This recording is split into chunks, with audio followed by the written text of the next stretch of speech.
Empire.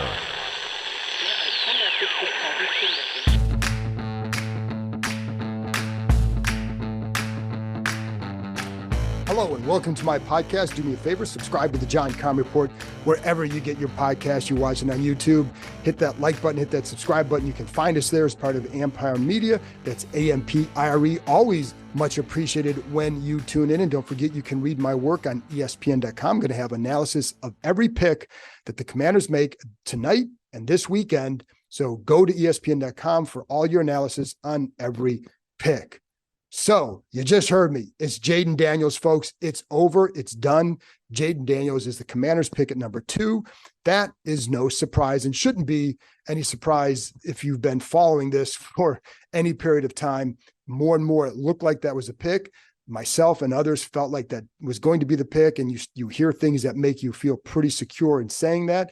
But until that pick is made or until you get closer to this time, you never know. But it's Jayden Daniels, and I have a feeling that they settled on him.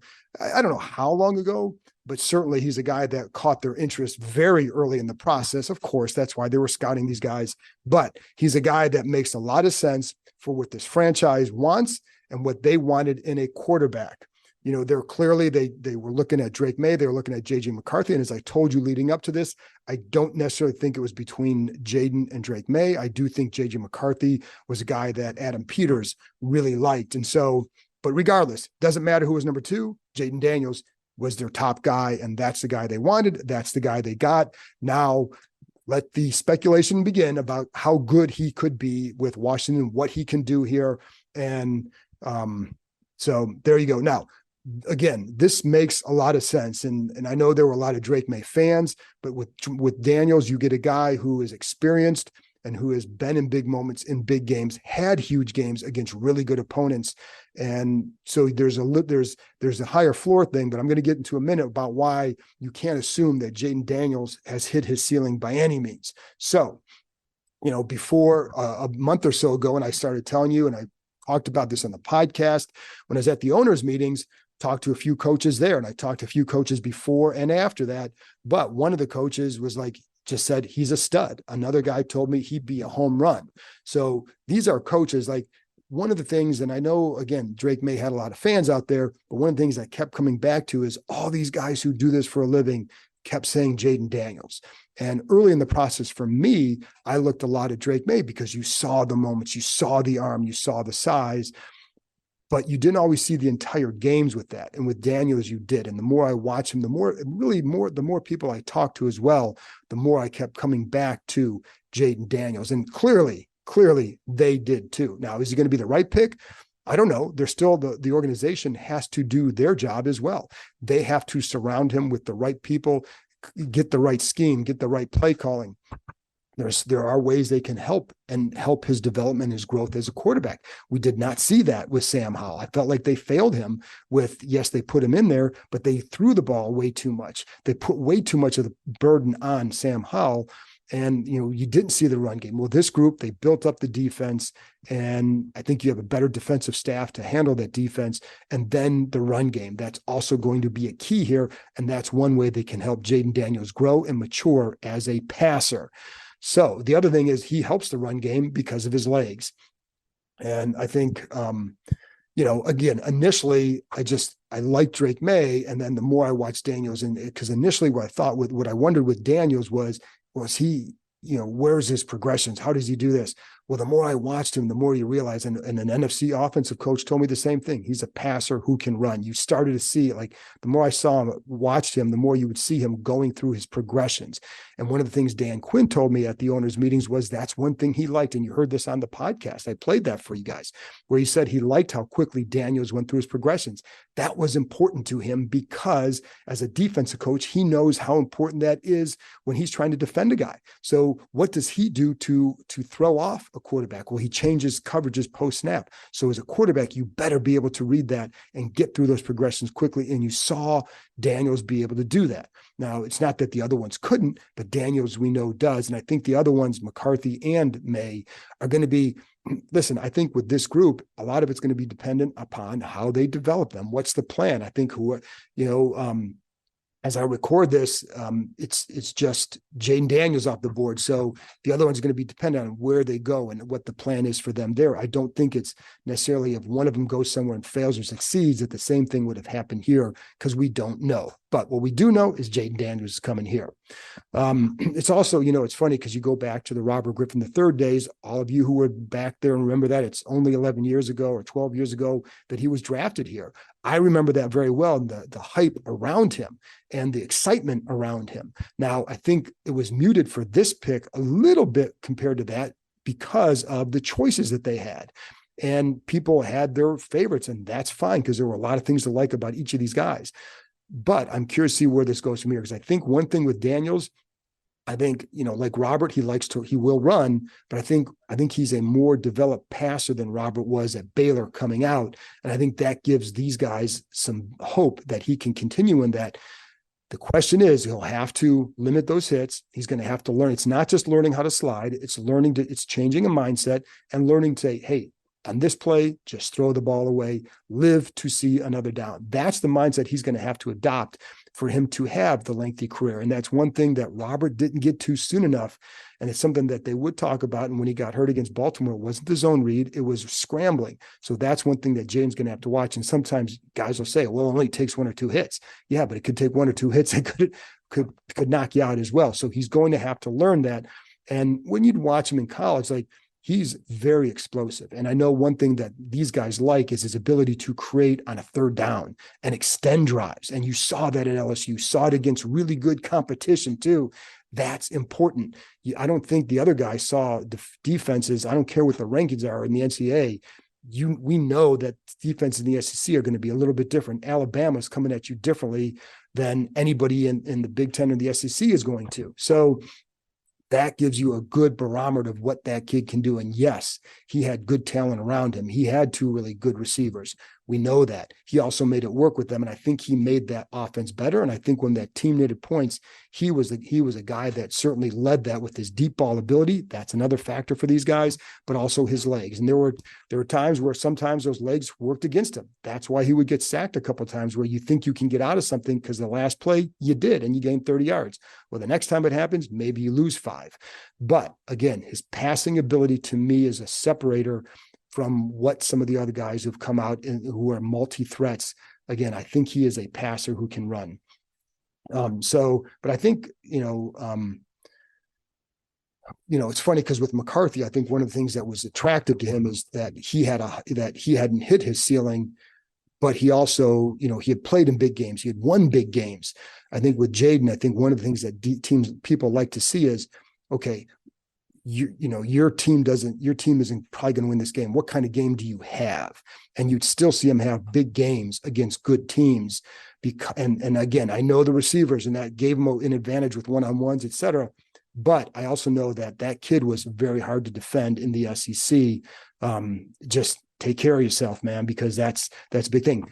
The experience factor is a deal. And not just like he played 55 games, but it's not just that you played all those games. It's what did you see in those games? What did you experience? He experienced adversity going from one program to another. He had to go into and learn a new system, learn a new team. Those things help teams learn about a guy. And then not only did he get to LSU and have to learn a new offense, learn new people, whatever, he really improved. And you talk to people who are close to him or worked with him, that's when he really started to take off. And he started working with, he's had a quarterbacks coach for a long time. He started working with another one around that time as well. And they worked a lot on his progressions, getting through his progressions. Because one thing that he would always tell them is that he wants to be an elite passer. I don't think he wants to be I think the running stuff he knows he can do, but I think he wants to be an elite passer. That's what that he would tell them. And so that's why he would work on all that stuff. His footwork is really, really good. He's been trained well in that regard, but that experience definitely helps. He's been through a lot of things that can measure how you are and how you handle things. And again, not that the others can't, but he's been through it. And so you get an idea. Again, the ceiling part is the hard thing here. And there was an assumption that he has hit his ceiling. And when you I think when you talk to some of the evaluators and all that, they don't agree that he's hit his ceiling or that he's still an ascending passer. Because you look at the progress he made over the last couple of years, it wasn't just over 5 years because the coaching he received each year was different. But I think over the last couple of years, you really started to see that him ascend in that way. And then that's why I think they feel good about where he's going. And a lot of it comes back to his footwork. So when you watch him in the pocket, you watch him, watch the feet marry up with the eyes. That's a big key. And there were times in the past, like some of the guys they've had here in the past, did not always happen with that. Sam had to learn that. Carson Wentz didn't always do that. So, but with Jayden Daniels, that's been a strength of his game. And so, like when I've talked to people who are close to him, say LSU didn't always tap into some of that footwork. In other words, some of the drops that they would take. There's not just a 3, 5, 7-step drop. There's different kinds of 3 and 5 and 7-step drops. And that's why some of these people feel like he still hasn't hit that ceiling because there's more he can do because of his footwork. Now we'll see. That's something that we'll see here. But the feeling now going into this is that's why they feel like he is still ascending, because that there's things with that he can get to that, and that helps that opens up different routes and different route combinations, et cetera, when you can do that. And that's why they feel good about where he's going with this. And so again, marry the feet with the eyes. That's a big deal. And that's something he does pretty well. Trades, free agents, quarterbacks, and all kinds of adventures await the Commanders this offseason. Looking for an adventure of your own? The Adventure Park at Sandy Spring has you covered. The country's largest ropes course and zipline park, located in Montgomery County, Maryland, is now open. Named Best Amusement Park and Climbing Destination in the DMV 2 years in a row, the Adventure Park at Sandy Spring is perfect for birthdays, corporate outings, groups, and families. With challenges anywhere from beginner to expert, there is something for all skill levels. Anytime you're thinking about reaching new heights, make sure you know before you go. The Adventure Park at Sandy Spring is the only ACCT accredited park in Maryland or Virginia. Staying on the ground? Give axe throwing a try. You can throw at traditional targets or play any number of interactive games. You can even upload your own image. So there you have it, folks. Climbing, ziplining, axes, food, and bonfires right in your backyard. Reserve your adventure today at www.theadventurepark.com/Kime. That's www.theadventurepark.com/Kime. You also wonder, okay, well, was he a one-year wonder? But I think because the work he has put in and the work he does, I think it mitigates some of that fear. This is not Achilles Smith if people remember him. This is a kid who was, he did go to LSU. It wasn't like he was terrible, boom. He had as a freshman, he competed. They just asked him, you heard the Herm Edwards interview.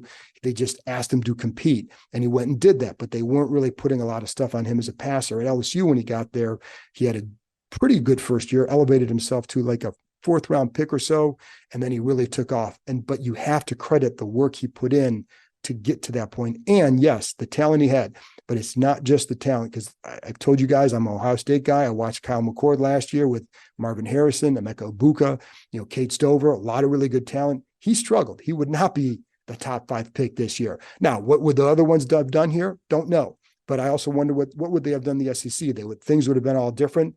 That's fine. But we know what Daniels did. And like I said, that's why they feel he's still ascending. And now as far as personality, and that's one thing that for these guys is big, you want a strong leader, but he's a more unassuming kid. He's a little bit more quiet, but he is a worker. The reputation is that he's a worker and likes to come in early, get his work done. I've heard stories about him coming in at times, like if he knows people are coming in at 6, he'll come in at 4, that kind of thing, get his work done. He's not a guy that's going to be, I think he's going to post a lot of stuff on Instagram. If there's stuff out of him on Instagram, it's probably coming from someone else. So I think those all things bode well. What you want is first in, last out. And I know like when Peters was in San Francisco with Kyle Shanahan, that was always the big thing with Kyle. That's what they always wanted, first in, last out. And I think with this kid, I think that's what he's going to be, it sounds like that football, it matters greatly to him. And I say that, and it's like, that hasn't always been the case when I've seen some guys come through here. that it doesn't always matter to him. So there's a lot of good things to like here. And then I think the last thing for them was poise, that poise in the pocket. And, when I heard that throughout this at times describing Daniels, and it's not like the other ones weren't, but I think that was something that definitely could be ascribed to Daniels, is that poise. And then there's the legs. The legs are a massive weapon, folks, and we all know that. And I think when I was looking at this, like when I started thinking, who are they going to take? What would make sense? Well, what made sense always was what I would come back to, which is defensive coaches hate facing guys like Jayden Daniels. They just do, because they know that you could have the right coverage, you could have the right play, and he gets out of it and gains 30 yards and he keeps the chains going. But the difference is, like, Lamar Jackson can kill you like that, right? But I think this kid is more advanced than Lamar Jackson was as a passer coming out. Now, he may not be Lamar as a runner the same way, and Lamar's a little bit thicker, but he's a passer. He can help himself as well. And that's what he's going to have to learn. And he's going to have to really work to make sure he doesn't get hurt and get down and take care of the ball. But those legs are a weapon, and it also regulates the defense. There was a story I would tell about Robert Griffin his rookie year, and he got better in the red zone. The numbers were better in the red zone. And I remember talking to Shannon and saying, "Oh, did he get better as a passer in there?" And he said, "Well, it wasn't really that. It was more the way defenses started to play them was more regulated. They knew what they were going to get because they were concerned with Griffin's legs. And that in turn opened up the pass game because they knew what they're going to get. They know they're going to get zone coverage. They can run route combinations to beat that. And that helped Griffin, and it helped the offense. So there are things you can do because of that. And I don't know how many times they're going to run him on the ball. We'll find all of that later. But I do think that the legs will be incorporated in some way, and they are a definite weapon. But again, the poise is another big thing. That's something they liked. And so here we are. It's Jayden Daniels. And I think, like I said, I think it's the right pick. Now, whether it turns out the right way, that's going to be interesting to see, because, as you know, this is an inexact science. And just because most of the people I talked to would have said Jayden Daniels doesn't mean they're all right. Maybe you're going to be right about Drake May or even J.J. McCarthy, but it doesn't mean, but based on all the intel going into this, I still think he was the right pick. And I think they did a good job with that. And all the talk about, does he want to be here or not? So much of that was overblown. And I've told you that.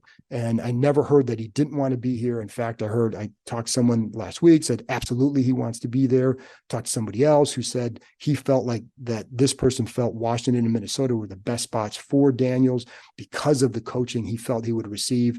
This guy really likes Cliff Kingsbury. So I think, and the staff. So I think that, so my point is, it wasn't like they're all like, oh, he can't go there. And I didn't hear that at all. Whatever, they had a preference to go to the Raiders. Okay. He knows Antonio Pierce.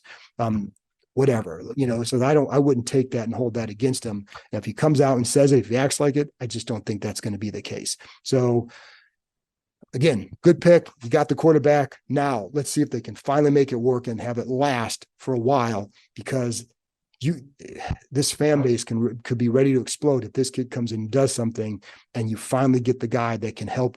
You got the new owner, you got the new GM, you got a new coach, but that quarterback's the last piece to turn this organization around, or to really help turn it around and get it going back in the direction it needs to go and get to where you guys deserve it to go. So anyways, that's it on Jayden. So a couple more things. If there's another, as we talk right now, they haven't traded back into the first round at this point. I don't know if they're going to. So if they don't, they're going to have 5 picks on Friday, and so what would they need? Of course, they need to get a left tackle. And I think it's going to be interesting to see what happens the first round from after I'm done talking. Is Roger Rosengarten going to be there in the second round? Is Jordan Morgan going to be there in the second round? Amarius Mims, would they trade up to get him, or is he going to slide down there? Possibly, would he slide there? But you've got to get the left tackle, because this all starts. You want to protect him. You can protect him with a scheme. You can protect him with some certain other things, but you need good linemen too. So get the left tackle. You also at 40, they look at defensive end, Marshawn Nealon and Chop Robinson. If either one of those guys are there, they'd be very tempting. You have tight ends, Tavian Sanders, Jared Wiley. Those guys are both in here. I think 40 might be a little bit high on Wiley, but could you could always trade back and get a couple more picks and get that guy a little bit later if you want, but that might be a little bit high for him. Linebackers are other spots that they've certainly looking at on the inside. I don't know that those will be day 2 picks, or they're going to be day 3 picks, but they definitely were looking at some linebackers. And so then that's going to be something to watch as well. And speaking of linebackers, they came out Thursday that they declined to pick up the option on Jamin Davis's 5th year. Zero surprise. And really, he can go and still have a good year. If they want to resign him, they can. But that's why I'd keep an eye on linebackers, because you got Luvu, you got Bobby Wagner. Wagner's a 1-year deal, but maybe you can get another young guy in here so you don't have to pay another linebacker, and you can then build it that way. That to me would be good roster building. This team isn't connected to him anymore. They didn't draft him. It was a different group. And his play hasn't warranted it. There was never a chance that I felt like they were going to pick up that 5th year option. It would have made no sense. It would be guaranteed money. Before, it used to be guaranteed for injuries, so you'd see a lot of teams pick it up. If there's any question now, you just don't pick it up. And if you need to re-sign them, you do. But I could see them picking a linebacker and then developing them, and then perhaps letting Davis walk if they opted not to re-sign him after next year. Anyways, that's it for Thursday night. Appreciate you guys tuning in, and it's a big day Friday because we're going to get a chance to talk to Daniels on Friday afternoon, and then you got more picks on Friday night, and I'll be doing updates throughout. If they do make some more moves tonight, then I'll have another podcast for the morning.